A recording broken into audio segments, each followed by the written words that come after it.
Bueno chicos, es tiempo de ver más curiosidades y ahora volveremos a las películas de superhéroes y veremos qué tal fue el inicio de la saga de Spider-Man de Sam Raimi. Así que sin más preámbulos, comencemos.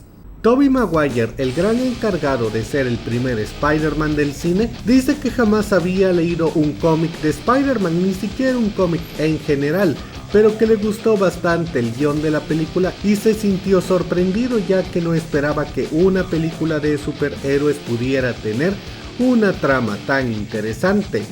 Como en muchas películas de este tipo hay muchas acrobacias a diestra y siniestra, y es llamativo que William Dafoe tenía casi 50 años al participar en esta película y nunca fue conocido por ser un tipo atlético, y bueno, todos pensarían que iba a depender mucho de los dobles, pero no fue así. Él realizó el 90% de sus acrobacias y fue solo para las escenas más peligrosas que la productora le insistió en que le dejara ese trabajo a alguien profesional. Hay una escena alrededor del minuto 22 de la película donde Peter, ya con sus nuevos poderes, atrapa la bandeja de Mary Jane. Todos pensarían que esto se hizo con CGI, pero no es así. Se usó una sustancia pegajosa que mantenía la bandeja en la mano de Tobey Maguire y pasaron todo un día de trabajo y 156 tomas para lograr el resultado final. Hugh Jackman dice que de hecho lo contrataron para tener un cameo como Wolverine y él viajó hasta Nueva York para filmarlo y estaba bastante emocionado de hacer la escena. Nunca hubo planes de un universo compartido, pero bueno, el cameo iba a estar ahí para ver si despertaba interés. Esto no sucedió porque al final Fox no quiso prestar el traje de Wolverine y Sony no quería a un Wolverine con ropa civil y bueno, la idea se descartó. Esta fue la primera película en recaudar $100 millones en su primer fin de semana de estreno, lo cual es un total récord. Incluso ajustando la inflación actual al precio de aquella época, ni siquiera Endgame logró conseguir $100 millones en su primer fin de semana. Algo clásico de las películas de Marvel es su intro con páginas de cómics. Esta fue la primera película que lo usó, ya que en la primera aventura de los X-Men no vimos este intro. Hay una razón por la que Sony eligió a Sam Raimi, un director de terror, para participar en una película de superhéroes con un personaje tan humano, y esa razón es que en el medio de Hollywood todos sabían que Sam Raimi era un gran freak de los cómics y que contaba con una colección de más de 25,000 cómics diferentes y dijeron, bueno, si alguien puede hacer el trabajo es este pinche freak. Alrededor del minuto 26, cuando Peter Parker está usando las telarañas por primera vez, vemos que el personaje de Peter dice varias frases relacionadas a los cómics como Up, Up and Away, una frase de Superman, y la más importante, Shazam. Esto fue improvisado por el actor y no estaba en el guión original. Llamativamente, esta también fue la primera vez que un personaje dijo Shazam en una película para cines, ya que la primera película oficial de Shazam no se estrenó hasta 17 años después. Y antes de que alguien lo diga, no, la película antigua no es realmente una película, es un serial de la República, no es exactamente lo mismo. Tobey dice que la escena del beso de cabeza fue algo bastante difícil de grabar para él, ya que al estar de cabeza el agua de la lluvia le estaba entrando por las fosas nasales, complicándole respirar bien y haciendo que un momento que sería envidiable para muchos, para él fuera poco memorable.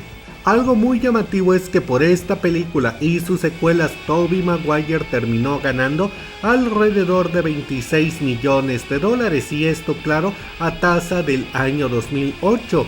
Para el día de hoy esa cantidad es fácilmente el doble y es por muchísimo el actor mejor pagado en interpretar a Spider-Man, ya que Tom Holland y Andrew Garfield ni de chiste, ni siquiera juntos han ganado tanto dinero como Tobey Maguire por sus apariciones como Spider-Man. Algo llamativo de Tobey es que él no era un tipo fornido ni conocido por su físico envidiable, por lo que el actor estuvo en un estricto régimen de ejercicio y dietas por 5 meses y tuvo que aprender artes marciales de manera expresa en solo 6 semanas, aunque bueno, el esfuerzo valió la pena ya que el cambio fue bastante notable.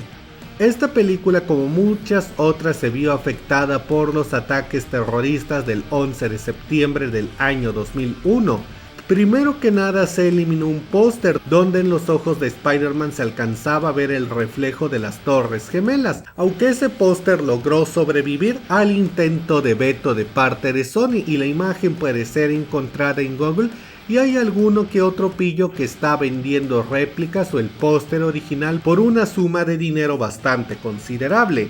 Y algo más que se eliminó fue un tráiler que resultaba bastante polémico donde Spider-Man amarraba un helicóptero en las Torres Gemelas. El tráiler también se filtró en la red, aunque nunca llegó a estar en buena calidad ni a volverse tan masivo como el ya mencionado póster. Otro cambio que se dio a raíz de los atentados en Nueva York, pero que sucedió dentro de la película, fue la escena donde las personas de Nueva York defienden a Spider-Man del Duende Verde, arrojándole basura y objetos al duende, y bueno, todo esto fue para reflejar la unidad de los habitantes de Nueva York ante la adversidad, algo que para Sam Raimi se volvió muy importante. Sam Raimi dijo que para él era una prioridad mostrar al Duende Verde y que se creara una relación de padre e hijo entre él y Peter, con cierta rivalidad de hermanos con Harry. Esto porque pensó que le daría mucho más dramatismo a la película. Sam Raimi dijo que Sony se negó muy fuertemente a elegir a Tobey Maguire. No fue sino hasta que vieron sus pruebas en la audición que recapacitaron y pensaron que él podía hacer excelentemente bien el trabajo y bueno, ya sabemos que se quedó. En un principio se había apostado por un traje del Duende Verde que fuera blindado, algo más parecido al Iron Man actual, pero esto se descartó debido a la insistencia de Dafoe de grabar él sus escenas de riesgo. También se apostó por un traje más aterrador, el cual de hecho se filtró en internet, pero al final nada de esto funcionó y nos quedamos con el traje que todos conocemos y el cual estaba formado de 580 piezas que tardaban media hora en acomodarse y que le impedían a Dafoe poder ir al baño con comodidad. Alrededor del minuto 32 de la película vemos que Peter está haciendo dibujos de cómo se verá su futuro traje como superhéroe. En uno de ellos vemos que se hace referencia a Stingray, un superhéroe de Marvel. Antes de que Sam Raimi se hiciera con la silla del director, David Fincher había sido elegido para esta película. Él de hecho ha hablado de cuáles hubieran sido sus planes para esta película, diciendo que iba a saltarse los orígenes de Spider-Man, mostrando eso en una especie de escena de apertura, quizás como un videoclip musical, para emular lo que sucedía en la serie animada. Quizás se podría interpretar como un intro parecido al de los Watchmen. Y esto lo iba a hacer porque él quería centrar la película en un tema, y era la noche que Gwen Stacy murió. Pero bueno, al final sus ideas no fueron tomadas en cuenta y pasaron muchos años antes de que viéramos morir a Gwen Stacy. En la escena de la lucha libre, el luchador Bonesaw es interpretado por Randy Savage, mejor conocido por su nombre artístico de Macho Man. Él era un famoso luchador de la WWF en los años 80. Es curioso que en los inicios de su carrera Macho Man se hacía llamar La Araña, quizás por eso lo eligieron. La película fue lanzada en el año 2002, el año en el cual Spider-Man cumplía 40 años de existencia. Esa no era la intención original, pero bueno, fue una alegre coincidencia. Alrededor del minuto 16, cuando Norman Osborn está transformándose en el Duende Verde al aplicarse todos los químicos desarrollados por Oscorp, bueno, sucede algo llamativo. El humo químico que lo transforma en duende era originalmente blanco, pero se editó en postproducción para verse verde. La idea original de Sam Raimi era usar desde el principio humo verde, pero las personas de efectos especiales tuvieron que explicarle que crear los colores depende de sustancias químicas y todas las sustancias y metales que hubieran dado la tonalidad verde eran bastante venenosas y hubieran matado a Dafoe.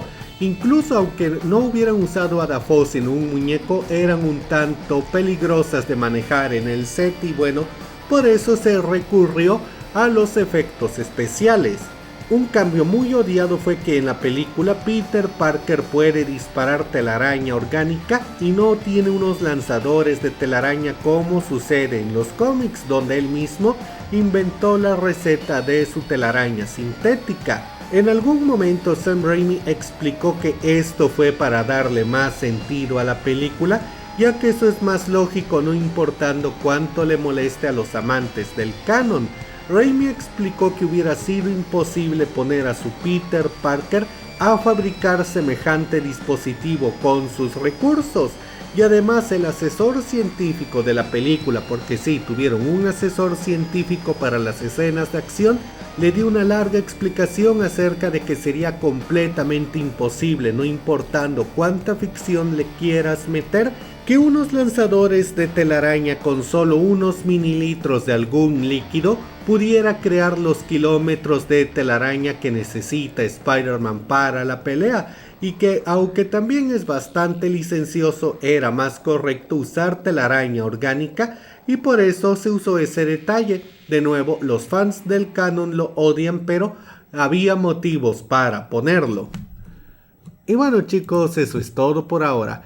Díganme qué opinan de la primera película de Spider-Man, déjenme todas sus opiniones en la caja de comentarios y si el video les gustó den like y compartan. Yo soy Charlie Mustaine, nos vemos en la próxima.